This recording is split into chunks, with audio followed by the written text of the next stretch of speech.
Hello friends, स्वागत है आपके अपने चैनल टारगेट एग्जाम पास में। फ्रेंड्स, आज हम आप लोगों को बताने वाले हैं बिहार पुलिस मद निषेध परीक्षा भर्ती जो 16/10/2022 को जो क्वेश्चन पूछा गया था दोस्तों। देख लीजिए, 16/10/2022 को एक क्वेश्चन पूछा गया था दोस्तों। आज हम लोग इसी को कवर करने वाले हैं दोस्तों मद निषेध परीक्षा का प्रीवियस ईयर क्वेश्चन बनाने का मेरा यही एक मकसद है कि दोस्तों इसमें जितने भी सवाल है लगभग 10th पर आधारित प्रश्न है दोस्तों। इसीलिए मैंने सोचा है कि आप लोगों के लिए दोस्तों क्वेश्चन चाहे कहीं से भी पूछे, एक भी क्वेश्चन छूटना नहीं चाहिए दोस्तों। तो इसीलिए ये वीडियो बहुत ही ध्यानपूर्वक देखिएगा दोस्तों, क्योंकि दोस्तों इस प्रीवियस ईयर क्वेश्चन से भी बहुत सारे सवाल आपको बिहार पुलिस में देखने को जरूर मिलेंगे दोस्तों। तो चलिए दोस्तों शुरू करते हैं आपके पहले सवाल से। तो आपका पहला सवाल है दोस्तों, अंग्रेजी का सवाल है दोस्तों। तो मैंने दोस्तों अंग्रेजी और मैथ के इसमें जितने भी सवाल मिलेंगे उसके लिए मैं आपके लिए क्षमा मांगते हैं, क्योंकि इसका वीडियो मैं एक अलग से सेपरेट वीडियो बनाकर डालेंगे दोस्तों, मैथ और इंग्लिश का। तो दोस्तों आगे हिंदी का सवाल आ गया।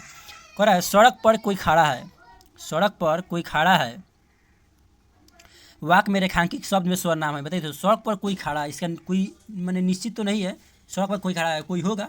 तो इसीलिए दोस्तों इसका राइट आंसर हो जाएगा दोस्तों अनिश्चयवाचक। Option number C right answer हो जाएगा दोस्तों अनिश्चयवाचक, क्योंकि कोई खड़ा है यानी निश्चित नहीं है, इसलिए अनिश्चित हो जाएगा अनिश्चयवाचक। अगला सवाल है दोस्तों ये सब इंग्लिश का ही है। स्क्रॉल करते हैं। निम्नलिखित में से ईश्वर के सही परिवाची शब्द है। बताइए दोस्तों ईश्वर का सही परिवाची शब्द चुनना है। तो इसमें ईश्वर का सही परिवाची शब्द हो जाएगा दोस्तों नियंता और सृजनकार, नियंता और सृजनकार। Option number A right answer हो जाएगा। अगला सवाल है पाताल शब्द का उचित विलोम है, यानी दोस्तों पाताल का विलोम शब्द पूछ रहा है। तो पाताल का विलोम शब्द हो जाएगा दोस्तों आकाश, पाताल का विलोम शब्द आकाश। Option number B right answer हो जाएगा। अगला सवाल है दोस्तों इंग्लिश का है, चलते हैं आगे की ओर। सुंदर शब्द का सही विपरीतार्थक शब्द चुनिए। दोस्तों सुंदर शब्द का सही विपरीतार्थक शब्द चुनिए। तो दोस्तों सुंदर शब्द का सही विपरीतार्थक शब्द हो जाएगा बदसूरत। Option number B right answer हो जाएगा दोस्तों सुंदर शब्द का सही विपरीतार्थक शब्द बदसूरत हो जाएगा दोस्तों।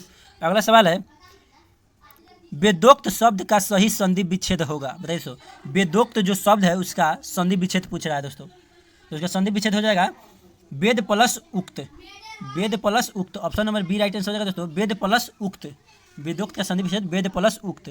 अगला सवाल है दोस्तों इंग्लिश का है पंडित चंद्रनाथ मिश्र अमर खाली डैश से संबंधित थे। बताइए वो किससे संबंधित थे दोस्तों पंडित चंद्रनाथ मिश्र। तो वो संबंधित है दोस्तों साहित्य से। पंडित चंद्रनाथ मिश्र जो थे अमर साहित्य से संबंधित थे। ऑप्शन नंबर सी करेक्ट हो जाएगा। अगला सवाल है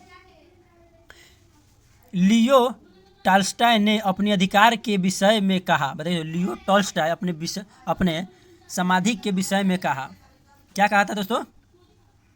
तो उन्होंने कहा था निर्धन से निर्धन के समान हो, यानी निर्धन से निर्धन के समान हो, यानी गरीब से गरीब का समान हो। ऑप्शन नंबर ए हो जाएगा करेक्ट आंसर।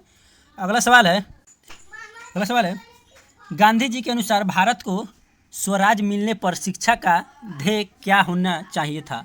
गांधी जी के अनुसार भारत के स्वराज मिलने पर शिक्षा का ध्येय क्या होना चाहिए था दोस्तों? चरित्र और निर्माण। Option number B right answer हो जाएगा दोस्तों चरित्र निर्माण। अगला सवाल है दोस्तों सामाजिक आ गया दोस्तों सामाजिक अध्ययन। विश्व में सर्वाधिक औसत वर्षा कहाँ होती है? बताइए दोस्तों विश्व में सबसे अधिक वर्षा कहाँ होती है दोस्तों? राइट आंसर हो जाएगा दोस्तों मानसीराम में। विश्व में सबसे अधिक वर्षा मानसीराम में होती है दोस्तों। और मानसीराम कहाँ है? मेघालय में है दोस्तों, और मेघालय भारत में ही है। तो राइट आंसर हो जाएगा मानसीराम मेघालय में जो भारत में ही पड़ता है। अगला सवाल है मतदान की आयु 21 वर्ष से घटाकर 18 वर्ष की गई थी। दोस्तों पहले मतदान देने की आयु 21 वर्ष थी और उसको घटाकर अब 18 वर्ष कर दिया गया है। और वह किस संशोधन में किया गया था दोस्तों? इसका राइट आंसर हो जाएगा दोस्तों 61वें संशोधन में 21 वर्ष से घटाकर 18 वर्ष की गई थी मतदान देने की आयु। Option number A right answer हो जाएगा। अगला सवाल है भारतीय संविधान की उद्देशिका में 42वें संविधान संशोधन द्वारा निम्न में से कौन सा शब्द नहीं जोड़ा गया था दोस्तों? नहीं जोड़ा गया था। तो इसका राइट आंसर हो जाएगा दोस्तों गणराज, गणराज को दोस्तों नहीं जोड़ा गया था। ऑप्शन नंबर डी करेक्ट हो जाएगा। अगला सवाल है सुप्रसिद्ध फिल्म गांधी का निर्देशन किसने किया था? बताइए तो सुप्रसिद्ध फिल्म यानी गांधी का निर्देशन किसने किया था दोस्तों? तो वो हमारा किए थे दोस्तों रिचर्ड एटनबरो ने, रिचर्ड एटनबरो ने। Option number C right answer है दोस्तों रिचर्ड एटनबरो ने। अगला सवाल है स्वच्छ भारत मिशन के तहत खुले में शौच मुक्त ODF घोषित होने वाले भारत का प्रथम राज्य कौन था दोस्तों? इसका राइट आंसर हो जाएगा सिक्किम था दोस्तों, Sikkim. Option number D right answer है दोस्तों। सिक्किम का राजधानी गंगटोक होता है। अगला सवाल है 1932 ईस्वी का पूना पैक्ट खाली स्थान से संबंधित है, बताइए। 1932 ईस्वी का पूना पैक्ट किससे संबंधित था? तो दोस्तों वो संबंधित था दोस्तों दलित वर्गों के राजनीतिक अधिकारियों से। Option number A right answer हो जाएगा। 1932 का पूना पैक्ट दलित वर्गों के राजनीतिक अधिकारों से संबंधित था। ऑप्शन नंबर ए करेक्ट हो जाएगा। अगला सवाल है निम्नलिखित में से किस राज्य में वर्ष 2011 में साक्षरता दर देश में सबसे कम थी? बताइए दोस्तों, निम्नलिखित में से किस राज्य में वर्ष 2011 में साक्षरता दर देश में सबसे कम थी? बताइए दोस्तों, सबसे कम कब थी दोस्तों? तो इसका राइट आंसर हो जाएगा बिहार में सबसे कम थी। ऑप्शन नंबर ए करेक्ट हो जाएगा, बिहार में। बिहार का राजधानी पटना। अगला सवाल है कोडरमा अभ्रक उत्पादक केंद्र किस राज्य में स्थित है? बताइए दोस्तों, कोडरमा जो अभ्रक उत्पादक केंद्र है वह किस राज्य में स्थित है दोस्तों? तो वो हमारा है झारखंड में दोस्तों। Option number C right answer होगा झारखंड में। और दोस्तों झारखंड का राजधानी बता दें, झारखंड का राजधानी होता है दोस्तों रांची। अगला सवाल है प्रादेशिक जल एवं संसाधन समुद्रों में किस दूरी तक सुनिश्चित होते हैं? बताइए दोस्तों, प्रादेशिक जल एवं संसाधन समुद्रों में किस दूरी तक सुनिश्चित होते हैं दोस्तों? तो वो आपका होता है दोस्तों 12 नॉटिकल मील तक। Option number A right answer है दोस्तों 12 नॉटिकल मील। देखिए दोस्तों जब समुद्र में दूरी मापा जाता है दोस्तों तो वो नॉटिकल मील में ही नापा जाता है, ना कि किलोमीटर में।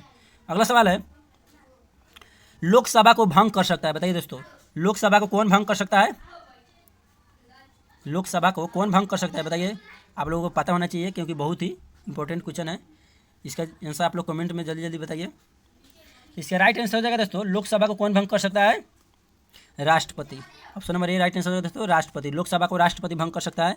अगला सवाल है निम्नलिखित में से किसने पुस्तक business attract the speed of thought लिखी है? बताइए दोस्तों, पुस्तक का नाम है business attract the speed of thought लिखी है। किसने लिखी है दोस्तों? तो वो हमारा लिखी है दोस्तों बिल गेट्स साहब ने। Option number B right answer है दोस्तों बिल गेट्स साहब ने लिखे हैं।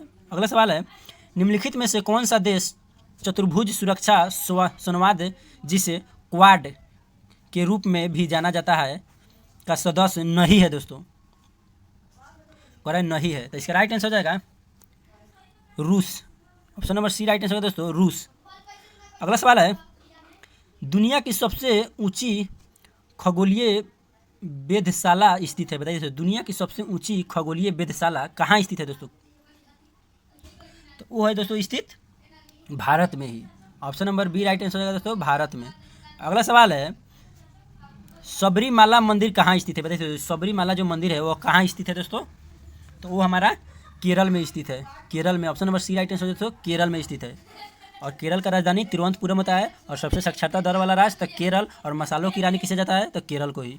अगला सवाल है किस विजडन द्वारा 2010 से 2020 के लिए ODI player of the cricket दशक का बेहतरीन एकवादिशीय क्रिकेट खिलाड़ी बताया गया है? बताइए दोस्तों किसे बताया गया है?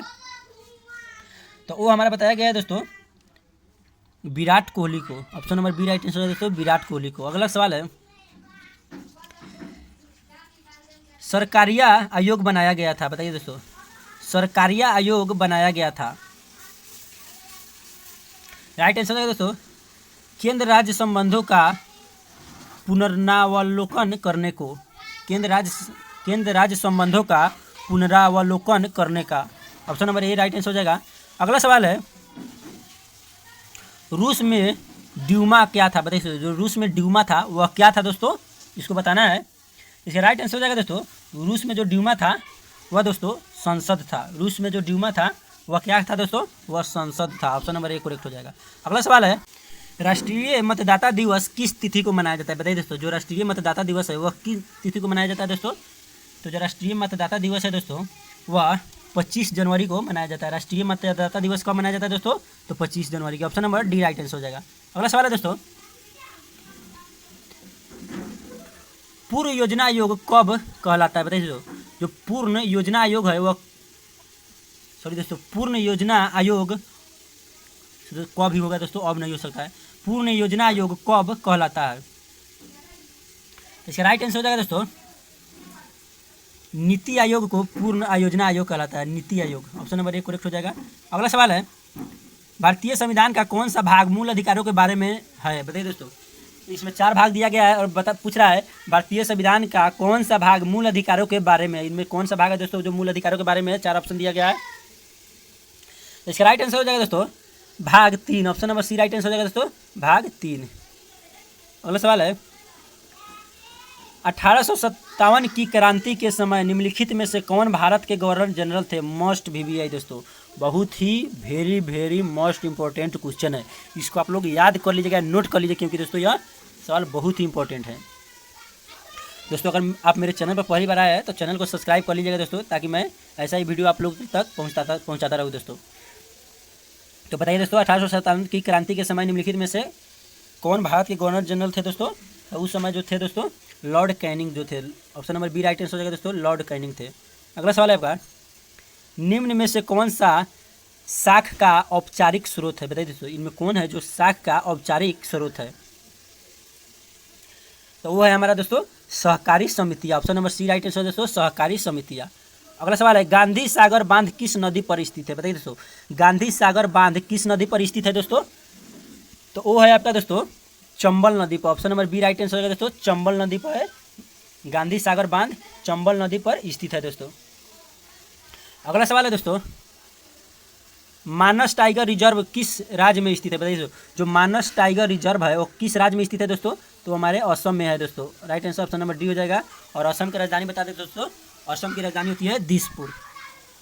अगला सवाल है विश्व स्वास्थ्य दिवस 2022 की थीम क्या है? बताइए दोस्तों जो विश्व स्वास्थ्य दिवस है वो 2022 की थीम क्या है? तो वो है दोस्तों हमारा ग्रह हमारा स्वास्थ्य, हमारा ग्रह हमारा स्वास्थ्य। ऑप्शन नंबर ए करेक्ट हो जाएगा। आगे अगला सवाल है सर्वप्रथम भूगोल शब्द का प्रयोग खाली स्थान के द्वारा किया गया था। बताइए दोस्तों सबसे पहले भूगोल शब्द का प्रयोग किसके द्वारा किया गया था दोस्तों? तो सबसे पहले भूगोल शब्द का प्रयोग हमारा इरेटोस्थेनिज के द्वारा किया गया। Option number B right answer है दोस्तों इरेटोस्थेनिज के द्वारा किया गया था। ऑप्शन नंबर बी हो जाएगा राइट आंसर। अगला सवाल है भारत में बिहार का जिसके उत्पादन में विशिष्टीकरण है वह है। बताइए दोस्तों भारत में बिहार राज्य का जिसके उत्पादन में विशिष्टीकरण है वह है, तो वह है दोस्तों लीची। Option number B right answer हो जाएगा दोस्तों लीची। अगला सवाल है सरकार के स्वामित्व का क्षेत्र कहलाता है। सरकार के स्वामित्व का क्षेत्र क्या कहलाता है दोस्तों? सरकार के स्वामित्व का क्षेत्र क्या कहलाता है? सार्वजनिक क्षेत्र कहलाता है। सरकार के स्वामित्व का क्षेत्र सार्वजनिक क्षेत्र कहलाता है। Option number B right answer हो जाएगा। विश्व मधुमेह दिवस कब मनाया जाता है? बताइए दोस्तों जो विश्व मधुमेह दिवस है जिसको हम डायबिटीज बोलते हैं, यानी चीनी के जो बीमारी होता है उसी को मधुमेह बोलते हैं, वह कब मनाया जाता है दोस्तों? तो वो आपका मनाया जाता है दोस्तों 14 नवंबर को। विश्व मधुमेह यानी विश्व डायबिटीज दिवस कब मनाया जाता है दोस्तों? तो 14 नवंबर को मनाया जाता है। अगला सवाल है नीति आयोग के वर्तमान उपाध्यक्ष कौन है? जो नीति आयोग के वर्तमान में जो उपाध्यक्ष है वह कौन है दोस्तों? तो इसका राइट आंसर हो जाएगा सुमन बेरी थे, Suman Berry. Option number D right answer है सुमन बेरी। अगला सवाल है गांधी शांति पुरस्कार के नवीनतम विजेता खाली स्थान से है। बताइए दोस्तों गांधी शांति पुरस्कार के नवीनतम विजेता किस देश से है दोस्तों? तो बांग्लादेश से। Right answer option number C हो जाएगा बांग्लादेश। और बांग्लादेश का राजधानी बता दें दोस्तों आपको ढाका होता है और इसका रुपया होता है टाका। याद कर लीजिए दोस्तों बांग्लादेश का राजधानी ढाका, रुपया टाका, यानी बांग्लादेश ढाका टाका। और दोस्तों इस सबको कहिएगा तो बता देंगे इस सब का भी राजधानी। जैसे भूटान का होता है दोस्तों राजधानी थिम्पू, और श्रीलंका का होता है दोस्तों कोलंबो, और डी में पाकिस्तान का होता है दोस्तों इस्लामाबाद। तो right answer option number C. अगला सवाल है कोलंबस ने किस बंदरगाह से अपनी महान यात्रा के लिए प्रस्थान किया था? बताइए तो जो कोलंबस जो थे वह किस बंदरगाह से अपना महान यात्रा के लिए प्रस्थान किए थे दोस्तों? वो कौन से बंदरगाह थे उनका नाम बताना है। बंदरगाह का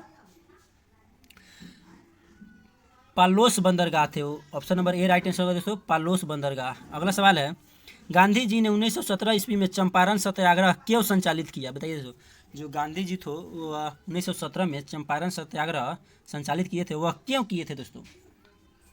तो वो किए थे दोस्तों दमनकारी नील बागन व्यवस्था के खिलाफ, दमनकारी नील बागन व्यवस्था के खिलाफ। Option number C right answer हो जाएगा। अगला सवाल है, गांधी जी ने दांडी मार्च कहाँ से आरंभ किए थे? बताइए तो, जो गांधी जी थे दांडी मार्च कहाँ से शुरू किए थे दोस्तों, यानी आरंभ किए थे? तो वो किए थे साबरमती आश्रम से। Option number B correct answer हो जाएगा, साबरमती आश्रम से। अगला सवाल है, सुदीरमन कप किस खेल से संबंधित है? बताइए जो सुदीरमन कप है वह किस खेल से संबंधित है? तो वो है दोस्तों बैडमिंटन से। सुदीरमन कप बैडमिंटन से संबंधित है। ऑप्शन नंबर सी राइट हो जाएगा। अगला सवाल है, किस संगठन ने मेरी सहेली नामक पहल प्रारंभ किया है? बताइए किस संगठन ने मेरी सहेली नामक पहल आरंभ किया यानी प्रारंभ किया? इसका राइट आंसर भारतीय रेलवे ने। Option number C right answer, sorry दोस्तों, option number B right answer हो जाएगा, भारतीय रेलवे ने। बिहार विधानसभा में सीटों की संख्या कितनी है? बताइए तो, बिहार विधानसभा में सीटों की संख्या कितनी है? मोस्ट इंपॉर्टेंट क्वेश्चन है दोस्तों, क्योंकि बिहार पुलिस में बिहार से रिलेटेड बहुत सारे क्वेश्चन पूछे जाएंगे और ये भी बिहार से ही रिलेटेड है और वो भी बहुत ही मोस्ट इंपॉर्टेंट बिहार से रिलेटेड क्वेश्चन है। इसीलिए इसको आप लोग नोट कर लीजिएगा और बहुत ही ध्यानपूर्वक देखिएगा और इसको माइंड में याद रखिएगा। राइट आंसर हो जाएगा, बिहार विधानसभा में सीटों की संख्या 243 है। ऑप्शन नंबर ए हो जाएगा राइट आंसर। दोस्तों यह सवाल पूछ सकता है। अगला सवाल है, फसलें जिन्हें शीत ऋतु में उगाते हैं, यानी शीत ऋतु किसको कहते हैं दोस्तों? जो नवंबर से अप्रैल तक जो फसल उगाया जाता है उसको हम शीत ऋतु बोलते हैं दोस्तों। तो दोस्तों वह फसल जो उगाए जाते हैं वह क्या कहलाते हैं दोस्तों? कौन से फसल उगाए जाते हैं शीत ऋतु में यानी नवंबर से अप्रैल तक? तो वो हमारे उगाए जाते हैं दोस्तों रबी फसल। Option number A right answer होगा दोस्तों, रबी फसल। अगला सवाल है, कौन भारत के 49वें मुख्य न्यायाधीश है? बताइए दोस्तों, भारत के 49वें मुख्य न्यायाधीश कौन है दोस्तों? तो वो हमारे हैं justice Uday Umesh Lalit, justice Uday Umesh Lalit. Option number B right answer हो जाएगा, जस्टिस उदय उमेश ललित भारत के 49वें मुख्य न्यायाधीश हैं। अगला सवाल है, भारत का सबसे ऊंचा रेलवे पुल किस नदी पर बनाया गया है? बताइए दोस्तों, भारत के जो सबसे ऊंचा रेलवे पुल है वह किस नदी पर बनाया गया है दोस्तों? तो दोस्तों चेनाब नदी पर भारत के सबसे ऊंचे रेलवे पुल बनाया गया है। Option number C right answer हो जाएगा। अगला सवाल है, पंजाब ने परंपरागत रूप से जिसके द्वारा गरीबी को कम करने में सफलता प्राप्त की है वह है? बताइए दोस्तों, पंजाब ने परंपरागत रूप से जिसके द्वारा गरीबी को कम करने में सफलता प्राप्त किए है वह है क्या है दोस्तों? राइट आंसर हो जाएगा उच्च कृषिगत समृद्धि दर, उच्च कृषिगत समृद्धि दर। Option number C right answer हो जाएगा दोस्तों, ऊंची कृषिगत समृद्धि दर।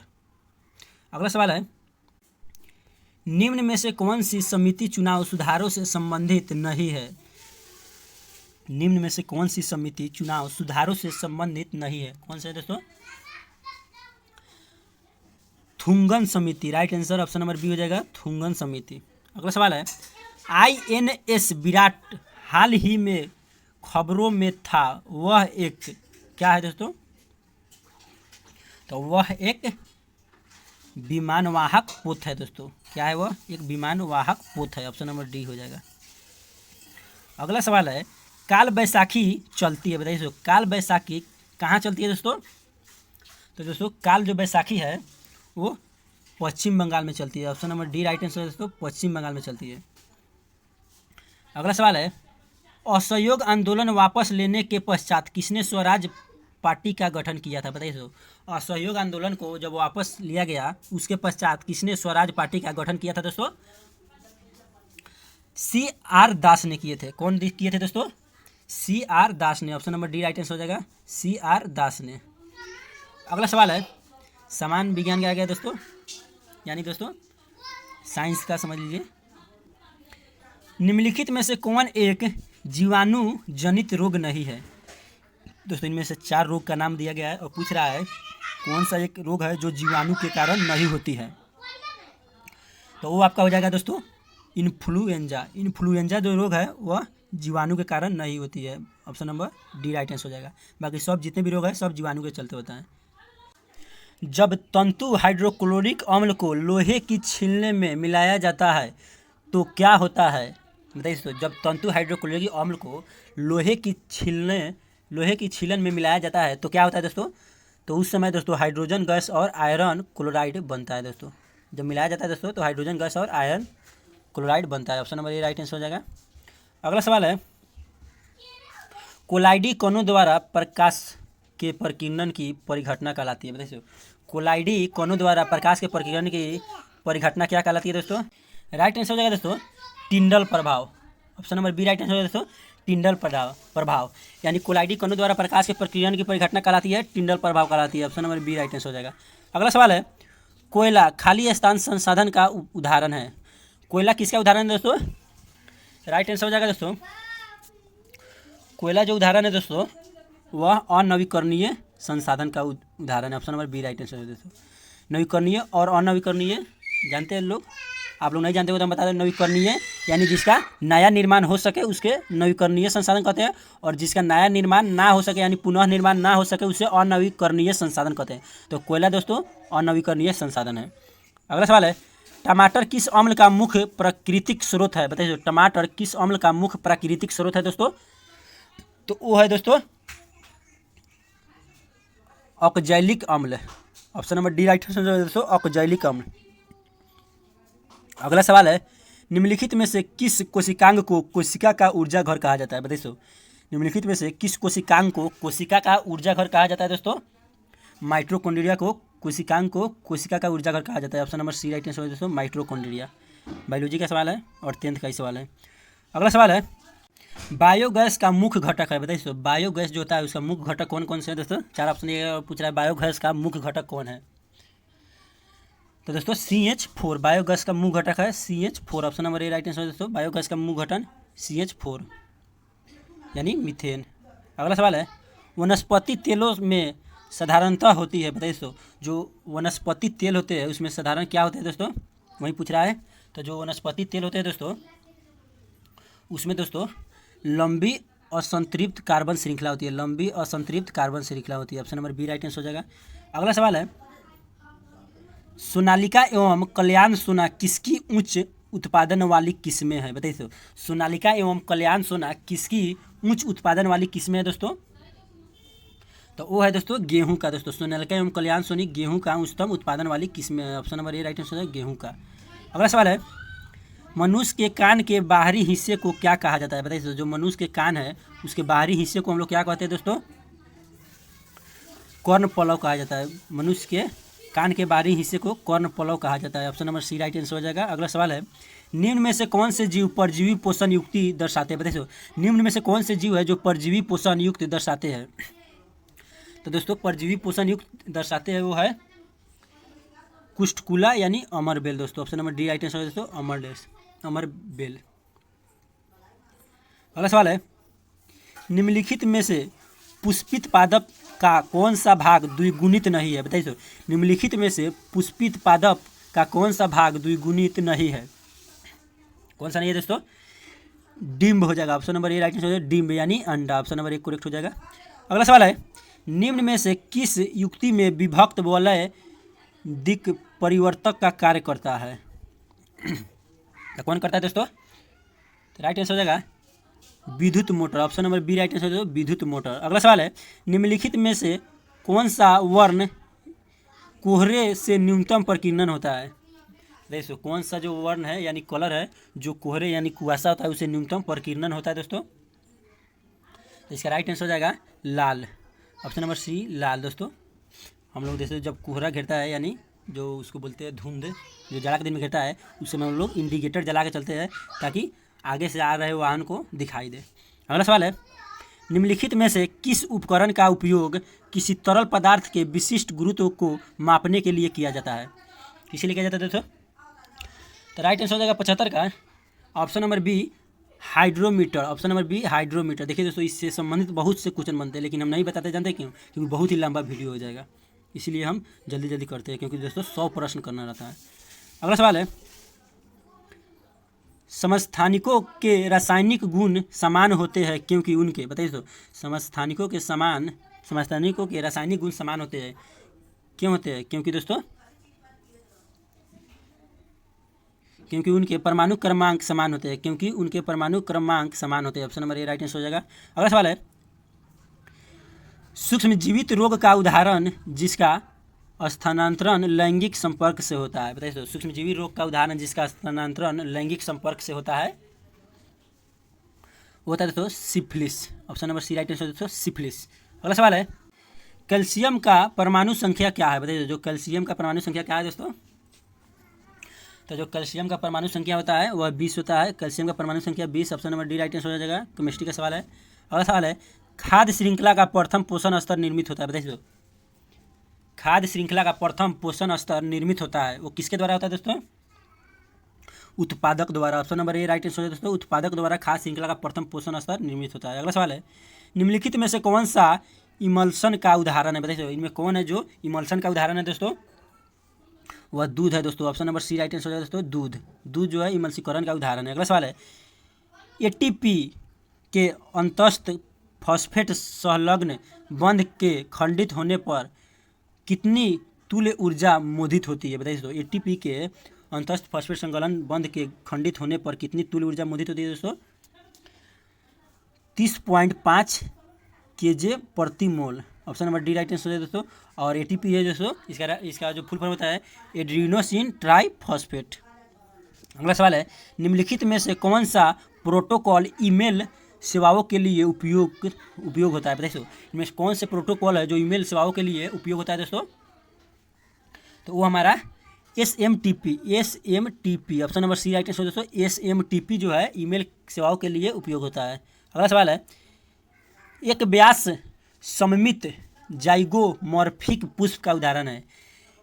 एक व्यास सममित जाइगोमॉर्फिक पुष्प का उदाहरण है कौन है दोस्तों।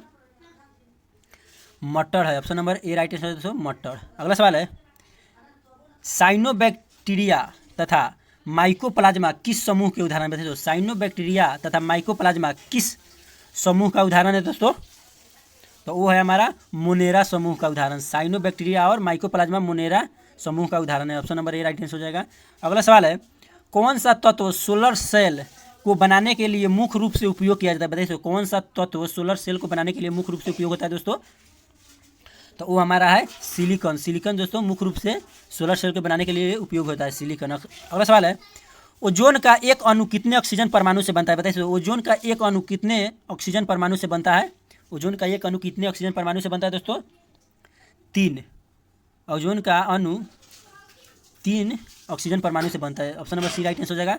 अगला सवाल है, एक नए डॉक्यूमेंट को खोलने का शॉर्टकट है। बताइए दोस्तों, या दोस्तों कंप्यूटर का भी सवाल पूछ दिया दोस्तों, इसलिए कंप्यूटर पर भी आप लोग ध्यान दीजिएगा। उसमें भी कुछ क्वेश्चन आप लोग देख कर जाइएगा कंप्यूटर का, क्योंकि कंप्यूटर से भी एक या दो सवाल आ सकते हैं। एक सवाल, एक नए डॉक्यूमेंट को खोलने के लिए शॉर्टकट है। जितने भी बच्चे जो कंप्यूटर ADC या DCA किए होंगे उसको पता होगा कि जो जब हम किसी नए डॉक्यूमेंट को खोलने के लिए कौन से शॉर्टकट की का उपयोग करते हैं दोस्तों। तो दोस्तों Ctrl+N का उपयोग करते हैं हम लोग। Ctrl+N का उपयोग हम नए डॉक्यूमेंट को खोलने के लिए करते हैं। अगला सवाल है, रदरफोर्ड प्रकीर्णन प्रयोग में अल्फा कणों का स्रोत क्या था। बताइए, तो रदरफोर्ड जो प्रकीर्णन का प्रयोग है उसमें अल्फा कणों का स्रोत क्या था पूछ रहा है। तो अल्फा कणों का जो स्रोत था दोस्तों वो हीलियम नाभिक था। Option number C right answer हो जाएगा हीलियम नाभिक। अगला सवाल है, केंद्रीय तंत्रिका तंत्र निर्मित होता है। बताइए, केंद्रीय तंत्रिका तंत्र निर्मित होता है। केंद्रीय तंत्रिका तंत्र निर्मित होता है किसके द्वारा होता है दोस्तों। केंद्रीय तंत्रिका तंत्र निर्मित किसके द्वारा होता है। इसका ऑप्शन ऊपर दिया गया है दोस्तों। राइट आंसर मस्तिष्क व मेरुरज्जु के द्वारा।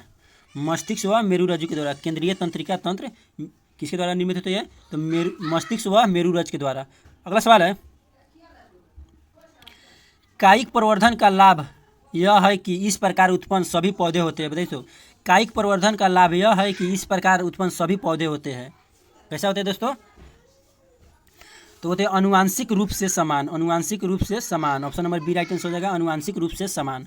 अगला सवाल है दोस्तों यह मैथ का सवाल है और हम बता दिए पहले मैथ और इंग्लिश का एक सेपरेट वीडियो बनाएंगे दोस्तों। तो दोस्तों यह सब मैथ का सवाल है, इसको आप लोग स्क्रीनशॉट ले लीजिएगा ताकि इससे यह अनुभव लगे दोस्तों कि मैथ का कैसा सवाल पूछा जाता है बिहार पुलिस में। लिख लीजिएगा दोस्तों, यह सब मैथ का है, यह सब मैथ का सवाल है दोस्तों। इसका आप लोग स्क्रीनशॉट ले लीजिए। 100 प्रश्न पूरे हुए दोस्तों। तो वीडियो अच्छा लगा तो वीडियो को लाइक कर दीजिएगा और चैनल को सब्सक्राइब कर दीजिएगा दोस्तों, ताकि ऐसा ही वीडियो आप लोगों के लिए मैं लेकर आता रहूँ दोस्तों। मैं डेली 8 बजे शाम को प्रीवियस ईयर क्वेश्चन एक सेट करवाते हैं दोस्तों। आप लोग अगर मेरे चैनल पर पहली बार आया है तो चैनल को सब्सक्राइब कर लीजिए, ताकि सबसे पहले आपके पास नोटिफिकेशन पहुंच जाए दोस्तों मेरे वीडियो का। तो दोस्तों आज के लिए इतना ही। जय हिंद, जय भारत।